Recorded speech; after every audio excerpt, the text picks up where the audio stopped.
بسم اللہ الرحمن الرحیم۔ بسم اللہ پڑھو نا معاذ۔ اللہم انفعنا بما علمتنا وعلمنا ما ينفعنا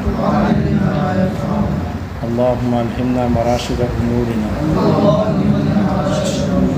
وقنا شرور انفسنا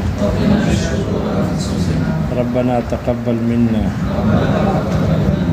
انك انت السميع العليم۔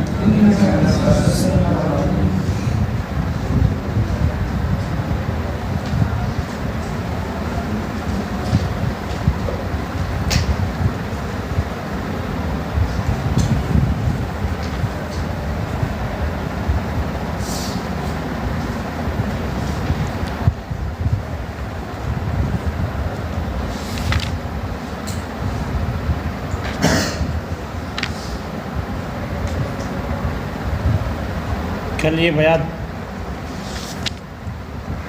کہ امر اپنی ضد میں کراہت کا تقاضا کرتا ہے اور نہیں اپنی ضد میں سنت واجبہ کا تقاضا کرتا ہے۔ سنت کا تقاضا کرتا ہے جو قوت میں واجب کے ہے، وجوب کے ہے۔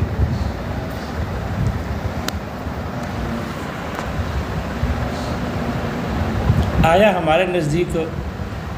ایسا ہو سکتا ہے کہ اگر کسی امر کی ضد ایک ہو تو وہاں وجوب ہو، سنت نہ ہو؟ امر کی ضد حرمت ہو یا نہیں کی ضد اگر ایک ہے تو وہاں وجوب ہو؟ آیا ایسا ہو سکتا ہے یا نہیں ہو سکتا؟ یہ ہمارا مذہب تو نہیں ہے۔ ہمارا مذہب تو یہی ہے کہ امر اپنی ضد کے کراہت کا تقاضا کرتا ہے، کراہت تحریمی کا، اور نہیں اپنی ضد کے سنت کا تقاضا کرتا ہے۔ لہذا اگر کسی اب ایمان والے مسئلے میں جب ہمارے ہاں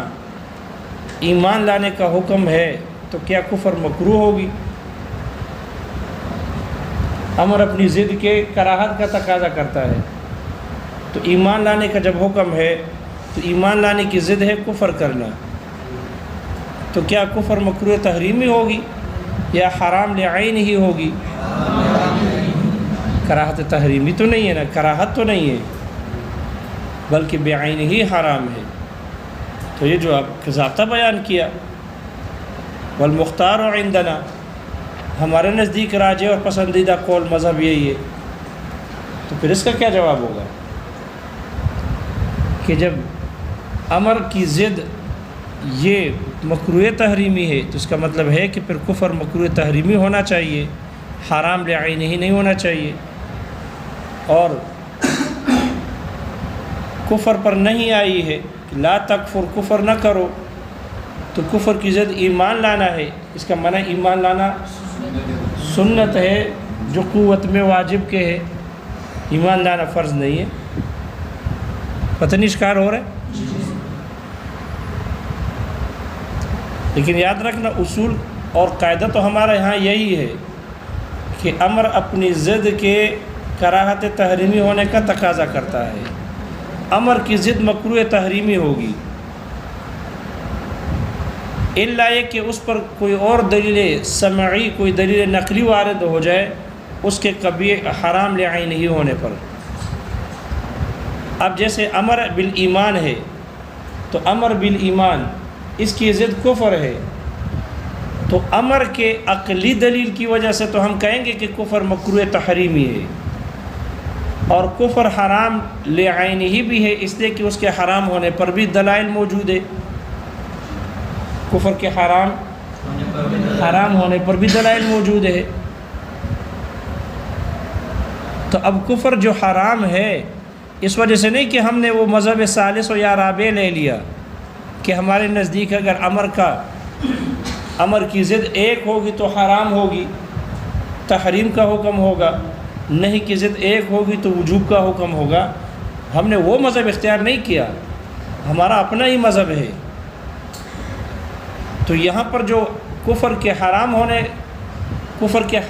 کے جو ہم قائل ہیں وہ اس وجہ سے نہیں ہے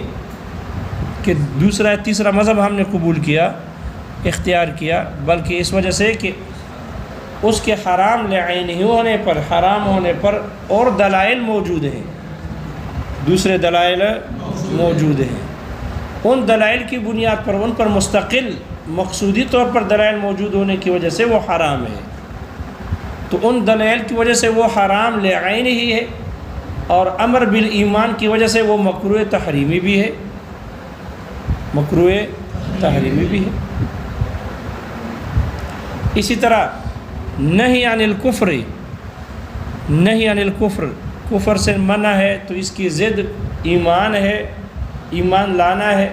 اور ایمان لینا جیسے ہمارے کہاں قاعدے کا تقاضا ہے کہ وہ سنت ہو، لیکن چونکہ ایمان لانے پر مستقل دلائل موجود ہے کہ اس کے وجوب پر اور فرضیت پر دلالت کرتے ہیں، تو ایمان کا لانا جو واجب اور فرض ہے وہ مستقل دلائل ہونے کی وجہ سے ہے، نہ کہ ہم نے تیسرا یا چوتھا مذہب اختیار کر کے اس قول کو لیا ہے۔ اس لیے امر نہی عن الکفر، امر بالایمان کے سنت ہونے کا تقاضا کرتا ہے، یہ عقلاً ہے، اس کا سنت ہونا ہم عقل سے ثابت کرتے ہیں، اور امر کی ضد مکروہ تحریمی ہونا یہ عقلاً ثابت ہے، نقلاً نہیں ہے، اس پر دلیل نقلی سمعی موجود نہیں ہے۔ پتہ نہیں بات سمجھ میں آ رہی؟ لہذا یہ عقلی بات ہے، عقلاً یہ وہ مکروہ تحریمی ہوتی ہے یا وہ سنت کے معنی میں ہوتی ہے۔ اگر اس پر کوئی مستقل دلیل دلالت کرے تو عقلاً بھی اس کا حکم یہ ہوگا کہ وہ امر کی ضد مکروہ تحریمی ہوگی، اور اگر اس پر دلیل بھی کراہت تحریمی ہونے پر دلالت کرے تو اس دلیل مستقل کی وجہ سے وہ بھی مکروہ تحریمی ہوگی، جو بھی حکم شرعی ہو۔ اب جب ایمان لانے کا حکم ہے تو اس کی ضد کفر، امر بالایمان کے تقاضا یہ ہے کہ وہ مکروہ تحریمی ہو عقلی طور پر، اور اس کے حرام لعینہ ہونے پر دلیل نقلی بھی موجود ہے۔ وہ کچھ سمجھ میں آ رہا ہے؟ آگے فصل میں شرائع احکام مشروعہ کے اسباب بیان کر رہے ہیں۔ احکام مشروعہ کے اسباب، طرق، اسباب مشروعہ کے وہ طریقے کہ جن سے ان احکام مشروعہ کی پہچان ہوتی ہے، احکامات جس سے پہچانے جاتے ہیں، ان اسباب سے متعلق یہ فصل ہے۔ اسباب جمع ہے سبب کی، سبب کہتے ہیں وسیلے اور ذریعے کو، سبب کہتے ہیں، لغت میں سبب کہتے ہیں ما یمکن الوصول به الی المقصود، ہر وہ چیز کہ جس سے مقصود تک پہنچنا ممکن ہو، جس سے مقصود تک پہنچنا ممکن ہو۔ آپ اصول فقہ میں پچھلی کتابوں میں پڑھ چکے ہو ما یکون مفضیا الی الحکم، کیونکہ نص سے، نصوص سے مراد مقصود حکم شرعی ہے، لہذا سبب وہ ہے کہ ما یکون مفضیا الی الحکم، جو حکم تک پہنچانے والا ہو، بدون ان یکون موضوعا لہ، لیکن اس کے لیے وضع نہ ہو، اس کے لیے وضع نہ ہو۔ تو ہر وہ شے کہ جو دوسری چیز تک، مقصود تک پہنچنے کا ذریعہ اور واسطہ ہو، اس کو کہتے ہیں سبب۔ یہی وجہ ہے کہ رسی کو بھی سبب کہتے ہیں، اس لیے کہ یہ بھی کنویں تک پہنچنے کے لیے پانی نکالنے کا کیا ہے؟ سبب اور ذریعہ ہے، اس لیے رسی کو بھی سبب کہتے ہیں۔ یہ لغت میں سبب بنا ذریعہ اور واسطہ اور وسیلہ۔ اصطلاح میں سبب کہتے ہیں ہر وہ وصف ظاہری، ہر وہ ظاہری وصف کہ جو وصف منضبط ہو، صحیح اور درست ہو، اور دلیل نقلی دلالت کرتا ہو کہ یہ وصف حکم شرعی کے لیے معرف ہے، دلیل نقلی نے دلالت کرتا ہو کہ یہ وصف حکم شرعی کے لیے معرف اور پہچان کرانے والا ہے، تو اس وصف کی طرف اس حکم شرعی کی پھر نسبت کی جاتی ہے، اور وہ حکم شرعی منسوب ہوتی ہے اس وصف کی طرف جو اس کے لیے سبب اور علت بن جاتی ہے۔ تو اصطلاح میں سبب کہتے ہیں ایسے ظاہری وصف کو کہ جو وصف منضبط ہو اور دلیل قائم ہو، دلیل دلالت کرے، کوئی نقلی دلیل اس بات پر دلالت کرے کہ یہ وصف اس حکم شرعی کے لیے معرف ہے، اس حکم شرعی کی پہچان کرانے والا یہ وصف ہے۔ تو اگر کوئی ایسا وصف ہو جو کسی نقلی دلیل کی دلالت کی وجہ سے وہ کسی حکم شرعی کے لیے معرف بنا ہو، تو اس وصف کو کہیں گے سبب۔ اس وصف کو کیا کہیں گے؟ کہ یہ وصف سبب ہے۔ آیا ایسا کوئی سبب ہے بھی، کوئی وصف جو سبب بنا ہو کسی حکم شرعی کی پہچان کرانے کے لیے، اور وہ حکم شرعی منسوب ہوتا ہو، مضاف ہوتا ہو اس وصف کی طرف؟ آیا ایسا کوئی سبب اور وصف ہے بھی یا نہیں ہے؟ اس میں اختلاف ہے، 3 مذاہب ہیں۔ جمہور احناف، بعض شوافع اور متکلمین کے نزدیک، جمہور متکلمین کے نزدیک ایسا وصف ہے، ایسا سبب ہے، چاہے وہ احکام شرعیہ کے لیے ایسا سبب موجود ہے، چاہے وہ حکم شرعی اصول سے تعلق رکھتے ہوں، اصولی مسائل ہو، احکامات ہوں، عقائد سے تعلق رکھتے ہوں، اللہ کی ذات پر ایمان لانے سے متعلق اور اللہ کے صفات پر ایمان لانے سے متعلق ہو، قبر اور آخرت حشر سے متعلق ہو، یا وہ فروعی مسائل سے، وہ احکامات کا تعلق فروعی مسائل سے ہو، نماز، روزہ، حج، یا معاملات ہوں، بیر، شراء، اجارہ، نکاح، یا وہ عقوبات ہوں، حد زنا، حد سرقہ، یا وہ کفارات ہوں، ان سب کے لیے اسباب موجود ہیں، ان سب کے لیے اسباب اور سبب موجود ہیں، اور یہ تمام احکام اصولی ہو یا فروعی ہو، یہ سب کے سب یہ منسوب ہوتے ہیں، ان کی اضافت کی جاتی ہے ان اسباب کی طرف، اور یہ احکامات پیدا ہوتے ہیں ان اسباب کی وجہ سے، وہ اسباب ان احکامات کو پیدا کرتے ہیں۔ تو جمہور کے نزدیک ایسا وصف جو حکم شرعی کے لیے معرف بنے اور حکم شرعی اس کی طرف منسوب ہو اور اسی کی وجہ سے وہ حکم شرعی پیدا ہو، ایسا سبب اوصاف موجود ہیں، ایسے اسباب موجود ہیں۔ جبکہ بعض اصولین کے نزدیک ایسا کوئی سبب نہیں ہے، کوئی وصف ایسا نہیں ہے کہ جو کسی حکم شرعی کے لیے معرف بنے اور حکم شرعی اس کی طرف منسوب ہو اور وہ حکم شرعی اس وصف کی وجہ سے پیدا ہو، ایسا کوئی حکم شرعی نہیں ہے، چاہے اصول میں سے ہو، ان احکام کا تعلق احکام اصولیہ سے ہو یا فروعیہ سے ہو، کوئی حکم شرعی نہیں ہے، کوئی ایسا سبب نہیں ہے، کوئی ایسا وصف نہیں ہے۔ یہ حضرات دلیل دیتے ہیں، 2 دلیلیں ان کی۔ پہلی دلیل یہ ہے، یہ کہتے ہیں اگر ہم ایسا سبب مان لیں کہ جو حکم کو واجب کرنے والی ہو، چاہے اصولی یا فروعی، تو موجب تو حقیقت میں اللہ کی ذات ہے، احکامات کو واجب کرنے والی ذات حقیقت میں اللہ تعالیٰ کی ذات ہے، اللہ حکم کو واجب کرتے ہیں، جیسے کہ اللہ تعالیٰ کی صفت تخلیق ہے، اللہ پیدا کرتے ہیں اشیاء کو، تو جیسے صفت تخلیق اللہ کا خاصہ ہے،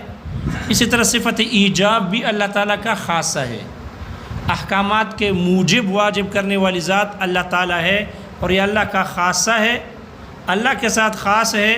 جیسے کہ صفت تخلیق اللہ کے ساتھ خاص ہے۔ تو کسی سبب، کسی وصف کو موجب قرار دینا حکم شرعی کو ثابت کرنے کے لیے، واجب قرار دینے والا بنانا، یہ اللہ تعالیٰ کی اس صفت کو اللہ سے کاٹنا اور مخلوق اور اسباب کے لیے ثابت کرنا ہے، جو کہ جائز نہیں ہے۔ اور اہل توحید والے اس کو شرکی کہیں گے۔ کیا کہیں گے؟ اللہ کی صفات میں مخلوق کو شامل کرنا، اللہ کی صفت خاصہ مخلوق کے لیے ثابت کرنا شرکی کہلاتا ہے۔ اس لیے یہ اصولین، بعض اصولین کہتے ہیں کہ کوئی سبب کسی حکم شرعی کے لیے معرف نہیں ہے کہ جس حکم شرعی کی نسبت اس سبب کی طرف ہو اور وہ حکم شرعی ثابت ہو اس سبب کی وجہ سے، ایسا کوئی سبب اور وصف موجود نہیں۔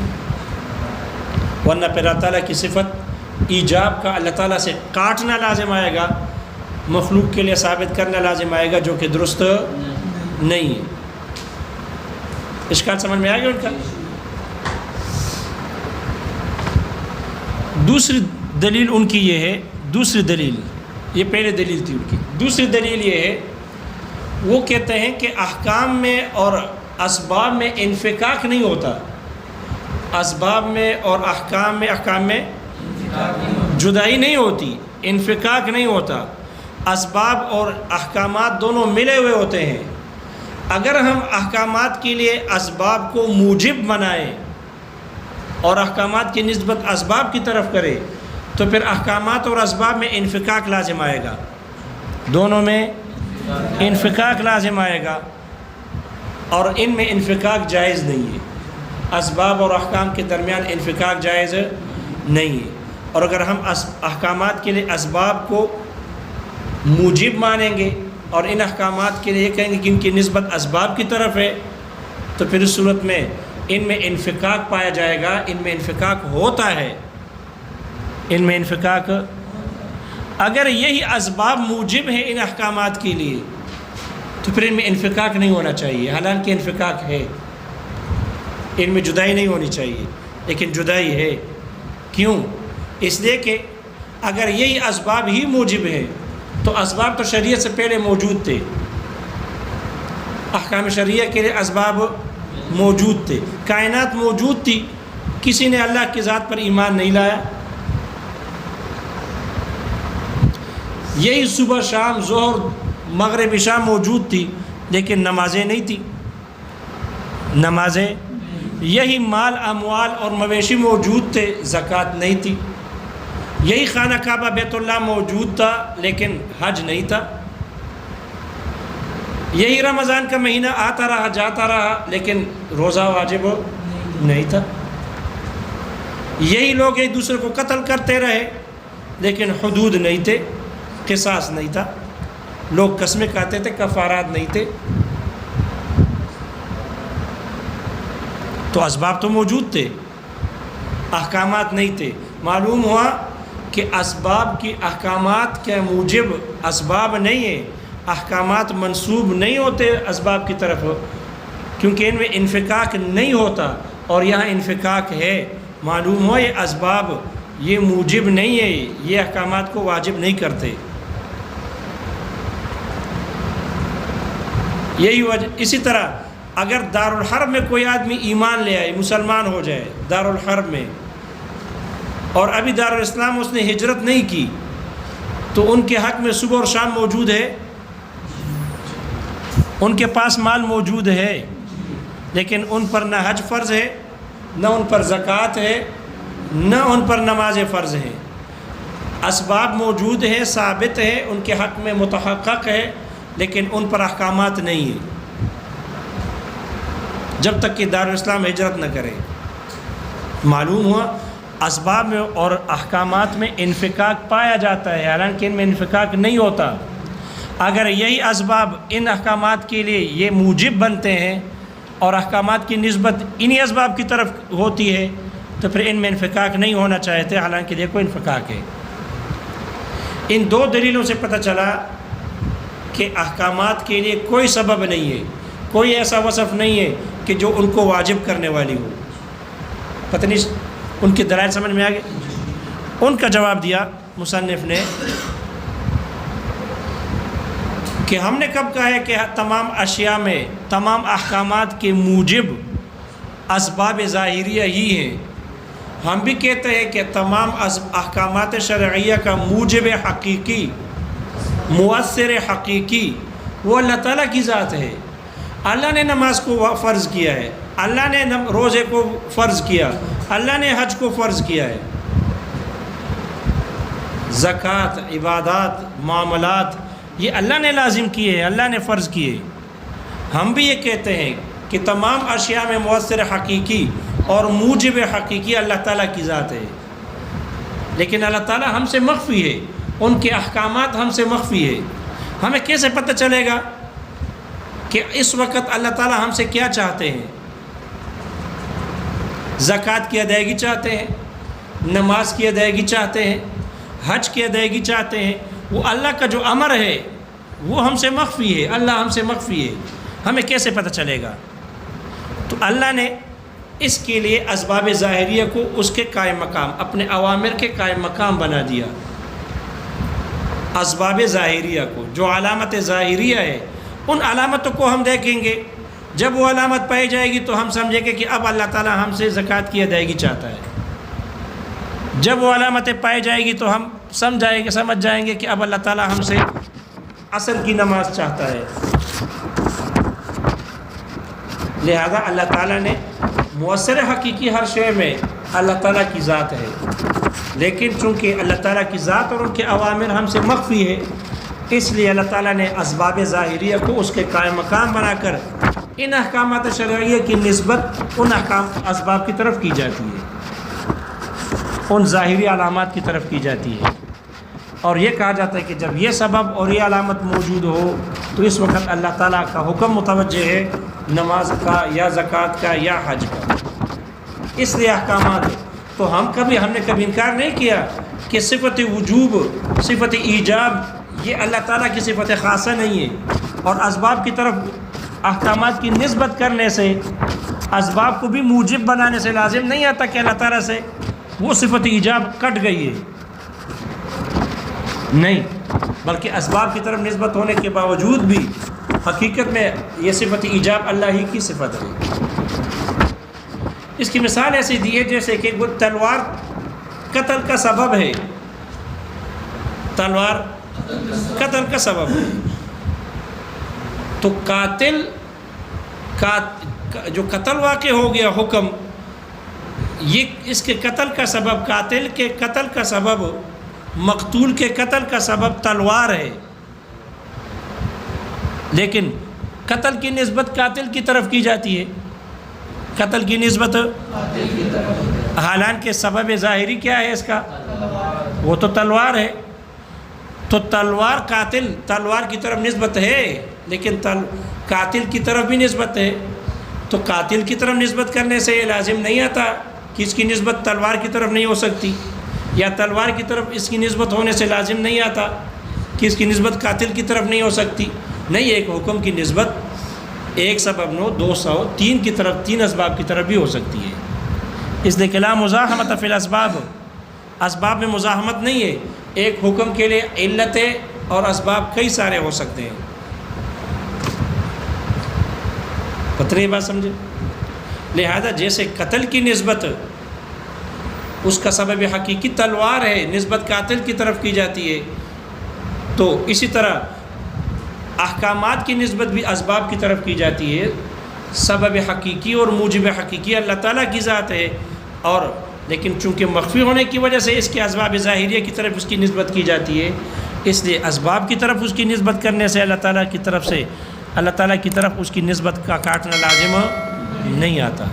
اس لیے یہ دلیل جیب میں رکھ